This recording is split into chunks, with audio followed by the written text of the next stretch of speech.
El 26 de abril de 1986, el reactor número 4 de la central nuclear Vladimir Ilich Lenin, en Ucrania, entonces parte de la Unión Soviética, explotó, liberando una nube radiactiva que afectó a millones de personas y marcó un antes y un después en la historia de la energía nuclear. Todavía a día de hoy se utiliza este accidente para echar en cara a la energía nuclear su supuesta peligrosidad. Pero pocos se dan cuenta de todo lo que había detrás.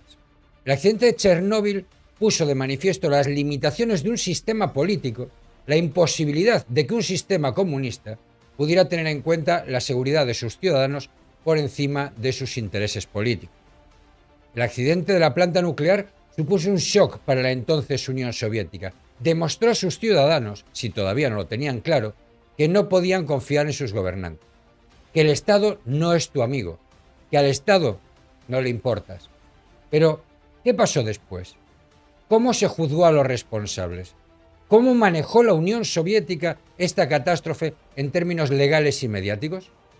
En este vídeo vamos a desglosar el juicio de Chernóbil con todo detalle.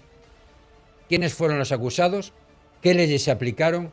¿Cómo reaccionó la sociedad soviética? Y cómo la prensa oficial narró los hechos.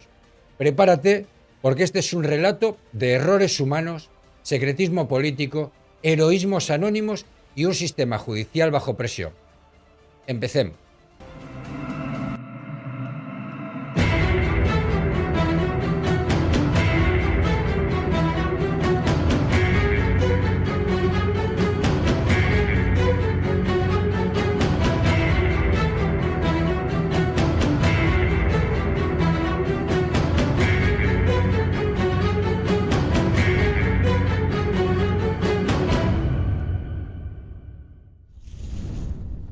Para entender el juicio por el desastre de Chernóbil, primero debemos sumergirnos en los eventos que llevaron a la tragedia del 26 de abril de 1986.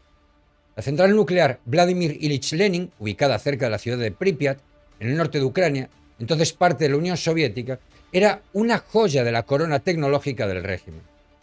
Construida en la década de 1970, esta planta albergaba 4 reactores de tipo RBMK-1000, un diseño soviético único que generaba electricidad a partir de la fisión nuclear. Pero este diseño, como veremos, escondía fallos fatales que, combinados con errores humanos y una cultura de seguridad deficiente, desencadenaron una catástrofe sin precedentes.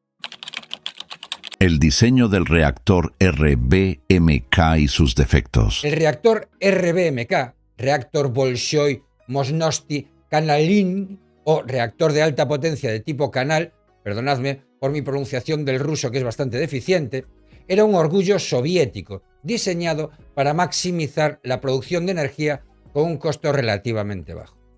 A diferencia de los reactores occidentales, los RBMK usaban grafito como moderador para ralentizar los neutrones y agua ligera como refrigerante. Sin embargo, este diseño tenía varias vulnerabilidades críticas que no fueron abordadas antes del accidente. Falta de un recinto de contención robusto. Los reactores occidentales, como los de agua a presión, los PVR, contaban con una estructura de acero y hormigón capaz de contener una explosión o fuga radioactiva. Los RBMK, en cambio, tenían un sistema de contención parcial, lo que permitió que los materiales radioactivos escaparan libremente tras la explosión. Luego, un defecto en las barras de control. Las barras de control, destinadas a detener la reacción nuclear al absorber neutrones, tenían puntas de grafito que, al insertarse, podían aumentar momentáneamente la reactividad antes de reducirla. Este defecto, conocido como efecto de punta positiva, fue un factor clave en el accidente. La inestabilidad a baja potencia. El RBMK se volvía inestable cuando operaba a niveles de potencia bajos, como ocurrió durante la prueba del 25 de abril. Esto no fue comunicado adecuadamente a los operadores, quienes carecían de formación específica para manejar estas condiciones. Estos defectos no eran secretos para los diseñadores del reactor, pero en la Unión Soviética cuestionar la tecnología estatal era políticamente riesgoso. La prioridad era cumplir las cuotas de producción energética, no garantizar la seguridad. Esta mentalidad impregnaba todos los niveles de la gestión de la central de Chernóbil. La prueba fatídica. El 25 de abril de 1986, los operadores del reactor 4 estaban programados para realizar una prueba de seguridad que llevaba años pendiente. El objetivo era simular un corte de energía eléctrica y verificar si la inercia de las turbinas podía mantener el flujo de agua de refrigeración hasta que los generadores diésel de respaldo se activaran, un proceso que tomaba unos 60 segundos. Esta prueba era crucial para garantizar que la central pudiera operar de manera segura en caso de una emergencia eléctrica. Sin embargo, las condiciones para la prueba no eran ideales. Originalmente programada para el turno diurno, la prueba se retrasó 9 horas debido a la demanda de electricidad en la red de Ucrania. Esto significó que el turno nocturno, liderado por operadores menos experimentados, como Leonid Toptunov, de solo 25 años, tuvo que asumir la responsabilidad. Anatoly Dyatlov, el subingeniero jefe, supervisaba la operación con mano dura, presionando al equipo para completar la prueba a pesar de las anomalías que comenzaron a surgir. El reactor se llevó a un estado de baja potencia, alrededor del 20% de su capacidad, lo que lo hacía inestable debido a los defectos de diseño del RBMK. Para mantener la prueba en marcha, los operadores desactivaron varios sistemas de seguridad automáticos, incluyendo el sistema de refrigeración de emergencia y las protecciones contra el sobrecalentamiento del núcleo. Además, se extrajeron más barras de control de las permitidas por las normas, reduciendo la capacidad del reactor para regular la reacción nuclear. A las 1:23:04 de la madrugada del 26 de abril, durante el inicio de la prueba, el reactor experimentó un aumento repentino de potencia. Los operadores intentaron insertar las barras de control para detener la reacción, pero el defecto de las puntas de grafito provocó un pico de reactividad. En cuestión de segundos, la potencia del reactor se disparó a más de 100 veces su capacidad normal, causando una explosión de vapor que destruyó el núcleo del reactor. Una segunda explosión, probablemente por la acumulación de hidrógeno, lanzó el techo de 2.000 toneladas del reactor al aire, exponiendo el núcleo ardiente a la atmósfera. Las consecuencias inmediatas. La explosión liberó una cantidad masiva de materiales radiactivos, incluyendo yodo-131, cesio-137 y estroncio-90, que formaron una nube radioactiva que se extendió por Ucrania, Bielorrusia, Rusia y gran parte de Europa. Se estima que la radiación emitida fue equivalente a 400 o 500 veces la de la bomba de Hiroshima. En las primeras horas, los bomberos locales sin equipo adecuado intentaron apagar el incendio, exponiéndose a dosis letales de radiación. Al menos 31 personas murieron en las semanas siguientes, principalmente bomberos y trabajadores de la central, aunque los efectos a largo plazo, como cánceres relacionados con la radiación, afectarían a miles más. La respuesta inicial del gobierno soviético fue caótica. Los operadores sobrevivientes, como Alexander Akimov, reportaron que el reactor estaba destruido, pero las autoridades locales y centrales subestimaron la gravedad. Mikhail Gorbachev, líder de la URSS, fue informado a las 5 de la mañana, pero se le aseguró que el reactor estaba intacto y que el incendio era manejable. No fue hasta que una comisión gubernamental liderada por Boris Sherbina sobrevoló la zona en helicóptero que se comprendió la magnitud del desastre. La respuesta inicial y el secretismo soviético. Sin embargo, la decisión inicial fue controlar la información. El gobierno cortó las líneas telefónicas en Pripyat y prohibió a los trabajadores de la central hablar del accidente. A los 50.000 habitantes de Pripyat no se les informó de inmediato y la evacuación no comenzó hasta las 14 horas del 27 de abril, más de 36 horas después de la explosión. Se les dijo que solo necesitarían llevar lo esencial, pues regresarían en 3 días, una promesa que nunca se cumpliría. La zona de exclusión, inicialmente de 10 kilómetros, se amplió a 30 kilómetros 10 días después, evacuando a unas 135.000 personas en total. La prensa soviética, controlada por el Estado, mantuvo un silencio casi absoluto en los primeros días. El 28 de abril, el noticiario Vremya emitió un comunicado escueto. Ha ocurrido un accidente en la central de Chernóbil. Uno de los reactores resultó dañado. Se están tomando medidas para eliminar las consecuencias. Se está asistiendo a las personas afectadas. Se ha designado una comisión del gobierno. Este mensaje, leído con tono neutro, contrastaba con la alarma internacional, ya que países como Suecia y Finlandia detectaban niveles anómalos de radiación. No fue hasta el 14 de mayo que Gorbachov dio un informe más detallado en televisión, admitiendo la gravedad del accidente, aunque minimizando sus efectos a largo plazo. La prensa internacional criticó duramente este enfoque, acusando a la URSS de encubrir la verdad. Dentro de la Unión Soviética, la falta de información alimentó rumores y desconfianza, especialmente en Ucrania y Bielorrusia, las regiones más afectadas. El marco legal soviético, leyes y cultura de seguridad. Para entender el juicio, primero debemos explorar el marco legal de la Unión Soviética en 1986. La Unión Soviética operaba bajo un sistema jurídico socialista, donde las leyes estaban subordinadas a los intereses del Partido Comunista. En el ámbito nuclear, no existía un organismo regulador independiente como en los países occidentales. La seguridad de las centrales nucleares dependía de directrices internas del Ministerio de Energía y Electrificación, que priorizaba la producción sobre la seguridad. El diseño del reactor RBMK, como el de Chernóbil, tenía fallos conocidos, como la falta de un recinto de contención robusto y un defecto en las barras de control, cuyas puntas de grafito podían aumentar la reactividad antes de reducirla. Estos problemas no fueron abordados porque cuestionar el diseño era políticamente muy arriesgado. Además, las normas de seguridad eran laxas y los operadores no recibían formación adecuada sobre los riesgos del reactor bajo ciertas condiciones, como las de la prueba fatídica. El Código Penal de la República Socialista Soviética de Rusia, aplicable en Ucrania, incluía artículos relevantes para el caso de Chernóbil. El artículo 220 sancionaba la violación de normas de seguridad en instalaciones industriales con penas de hasta 7 años de prisión. El artículo 171 castigaba el abuso de poder o negligencia en el cumplimiento de deberes oficiales con penas de hasta 5 años. Estos artículos serían la base del juicio, pero su aplicación estaría influenciada por la necesidad política de encontrar culpables individuales, evitando críticas al sistema soviético en su conjunto. La falta de una cultura de seguridad era un problema estructural. Los operadores de Chernóbil trabajaban bajo presión para cumplir cuotas de producción, y la prueba del 25 de abril se retrasó 9 horas debido a demandas energéticas, lo que llevó a que el turno nocturno menos experimentado realizara el experimento. Esta dinámica refleja cómo el sistema soviético priorizaba los objetivos económicos sobre la seguridad, un factor clave que el juicio intentaría ocultar. El juicio de Chernóbil, los acusados y el proceso.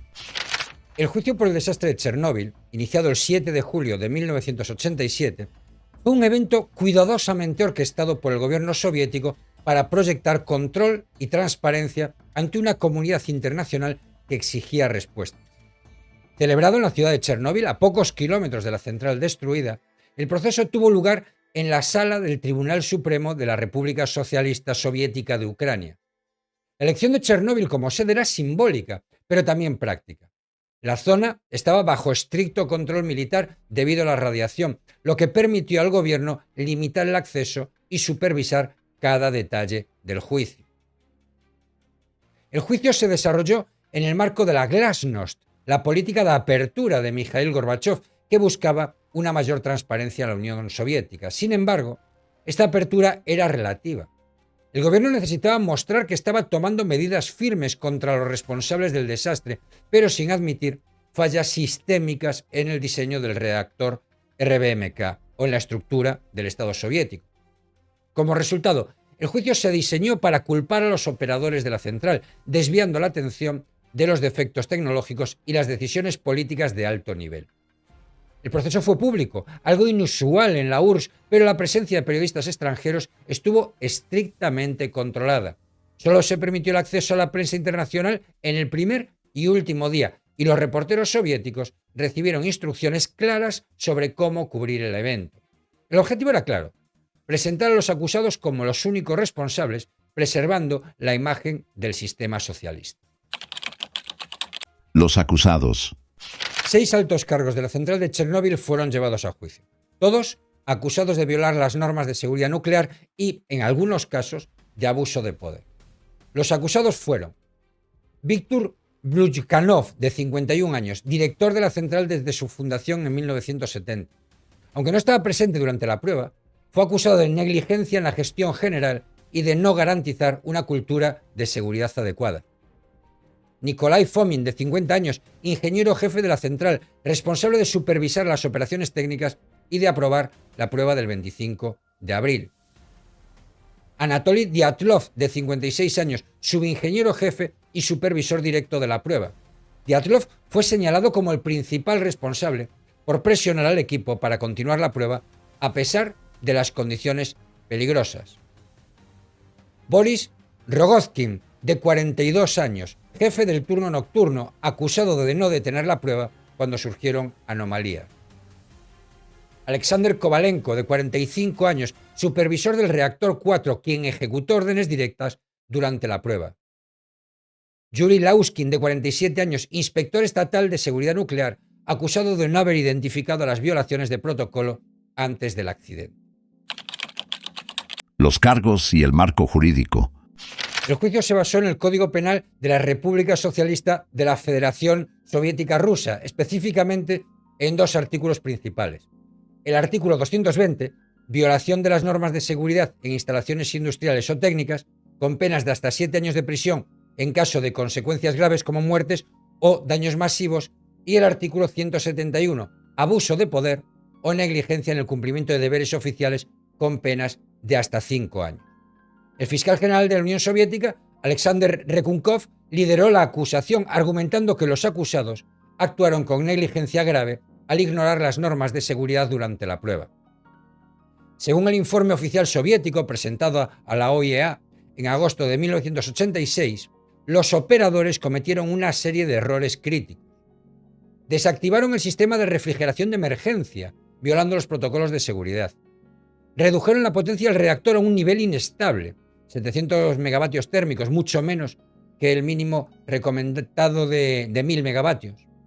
Extrajeron más barras de control de las permitidas, dejando solo 6 u 8 en el núcleo cuando el mínimo eran 30. Ignoraron las advertencias del sistema automático y las señales de inestabilidad del reactor. El fiscal presentó estos errores como actos deliberados de negligencia, aunque los acusados argumentaron que desconocían los defectos del reactor y actuaban bajo presión para completar la prueba. El desarrollo del juicio. El juicio comenzó con la lectura de los cargos, seguida por los testimonios de los acusados, testigos y expertos técnicos. La sala, decorada con el escudo soviético y banderas rojas, estaba llena de tensión.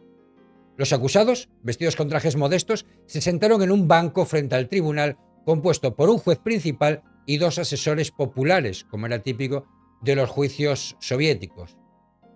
Bryukhanov, el director, argumentó que su rol era administrativo y que no participó en la prueba. Sin embargo, el tribunal lo consideró responsable por no garantizar una formación adecuada del personal ni supervisar las operaciones de la central. Fomin, el ingeniero jefe, admitió haber aprobado la prueba, pero afirmó que confiaba en Dyatlov para ejecutarla correctamente. Dyatlov, por su parte, fue el más combativo. Insistió en que los operadores no fueron informados de los defectos del RBMK, especialmente del efecto de punta positiva de las barras de control. En un momento del juicio, Dyatlov exclamó: «Nos dieron un reactor defectuoso y nos culpan por no saberlo». Los operadores subordinados, como Rogozkin y Kovalenko, argumentaron que solo seguían órdenes de Dyatlov, quien ejercía una autoridad estricta. Lauskin, el inspector de seguridad, afirmó que sus inspecciones no detectaron problemas porque las normas eran ambiguas y no había directrices claras sobre la prueba. El tribunal también escuchó a testigos como los operadores sobrevivientes y los ingenieros que analizaron los rectos del reactor. Sin embargo, el testimonio más impactante vino de los liquidadores, quienes describieron el caos posterior a la explosión y el heroísmo de los bomberos, muchos de los cuales murieron por exposición a la radiación. Estos relatos, aunque conmovedores, se usaron para reforzar la narrativa de que los errores humanos, no los defectos del sistema, causaron la tragedia. Reacciones dentro de la Unión Soviética. El juicio fue recibido con una mezcla de alivio y escepticismo en la Unión Soviética. Para muchos ciudadanos, especialmente en Ucrania y Bielorrusia, la condena de los responsables ofrecía un cierre parcial, pero también generaba preguntas. ¿Por qué solo se juzgó a los operadores y no a los diseñadores del reactor o a los altos cargos del Partido Comunista? La falta de transparencia sobre los efectos de la radiación, que afectó a millones, alimentó la desconfianza hacia el gobierno. En las regiones afectadas, la evacuación masiva y la pérdida de hogares dejaron un profundo impacto emocional. Los liquidadores, bomberos, militares y trabajadores que arriesgaron sus vidas para contener el desastre, fueron aclamados como héroes, pero muchos se sintieron abandonados por el Estado, ya que recibieron poca compensación o atención médica. Las estimaciones varían, pero entre 300.000 y 500.000 liquidadores participaron en las tareas de limpieza, muchos de los cuales sufrieron enfermedades relacionadas con la radiación. La sociedad soviética, acostumbrada al control informativo, comenzó a cuestionar la narrativa oficial. La política de glasnost, de la apertura de Gorbachov, que buscaba mayor transparencia, chocó con el secretismo inicial sobre Chernóbil. El accidente y el juicio se convirtieron en un símbolo de las fallas del sistema soviético, acelerando el descrédito del régimen y contribuyendo a su colapso en 1991. La prensa soviética, entre el control y la apertura. La prensa soviética, controlada por el Partido Comunista, tuvo un papel crucial en moldear la percepción del desastre y del juicio. En los primeros días, la cobertura fue mínima. Periódicos como el Pravda y el Zvestia publicaron breves notas que repetían el comunicado de Bremia, enfatizando que el accidente estaba bajo control. Esta narrativa buscaba minimizar el pánico y preservar la imagen de la Unión Soviética como superpotencia tecnológica. Tras el discurso de Gorbachov del 14 de mayo, la prensa comenzó a ofrecer más detalles, pero siempre dentro de los límites establecidos por el gobierno. Los artículos elogiaban el heroísmo de los liquidadores y destacaban las medidas del gobierno para mitigar el desastre, pero evitaban mencionar los defectos del reactor o las fallas sistémicas. Por ejemplo, un artículo del Pravda del 15 de mayo de 1986 describía el accidente como un desafío superado por la unidad socialista, omitiendo datos sobre la radiación o de las víctimas. El juicio 1987 recibió una cobertura más amplia pero controlada. Los medios presentaron a los acusados como responsables únicos, reforzando la idea de que el desastre fue un error humano aislado. Sin embargo, la presencia de periodistas extranjeros obligó a la prensa soviética a adoptar un tono ligeramente más crítico, admitiendo fallos en la gestión sin cuestionar el sistema. Esta cobertura selectiva reflejaba el dilema de la glasnost. El gobierno quería parecer abierto, pero no podía permitirse una autocrítica profunda. Las sentencias. El 29 de julio de 1987, tras 3 semanas de deliberaciones, el tribunal emitió su veredicto. Las sentencias fueron severas, reflejando la presión política para mostrar mano dura. Víctor Bruniakov, 10 años en un campo de trabajos forzados por violación de las normas de seguridad del artículo 220 y abuso de poder del artículo 171, más 5 años adicionales por negligencia administrativa a cumplir simultáneamente. Nikolai Fomin, 10 años por violación de las normas de seguridad y abuso de poder. Anatoly Dyatlov, 10 años por ser el principal responsable de la ejecución de la prueba. Boris Rogozkin, 5 años por no detener la prueba. Alexander Kovalenko, 3 años por ejecutar órdenes sin cuestionarlas. Yuri Lauskin, 2 años por fallos en la supervisión de seguridad. Los acusados fueron enviados a campos de trabajo, aunque Bryukhanov y Dyatlov fueron liberados antes de cumplir sus sentencias completas debido a problemas de salud. Fomin sufrió un colapso mental durante el juicio y fue trasladado a una institución psiquiátrica antes de completar su condena. Conclusión. El legado de Chernóbil. El juicio por el desastre de Chernóbil fue un reflejo de su tiempo. Un sistema autoritario intentando controlar una crisis que expuso sus grietas más profundas. Los acusados pagaron el precio de un sistema que priorizaba la propaganda sobre la verdad, mientras que los verdaderos héroes, los liquidadores y las víctimas civiles, enfrentaron las consecuencias en silencio. La prensa soviética, atrapada entre el secretismo y la apertura, no pudo ocultar la magnitud del desastre, y el juicio aunque riguroso en su forma, fue selectivo en su fondo. Hoy, Chernóbil es un recordatorio de los riesgos de la energía nuclear cuando se gestiona sin transparencia ni responsabilidad. También es un testimonio del sacrificio humano y de la resiliencia de las comunidades afectadas. Si este vídeo te ha parecido interesante, no olvides darle like, suscribirte y activar la campanita de las notificaciones. Déjanos en los comentarios qué opinas sobre el juicio y cómo crees que Chernóbil cambió el mundo. Nos vemos en el próximo vídeo.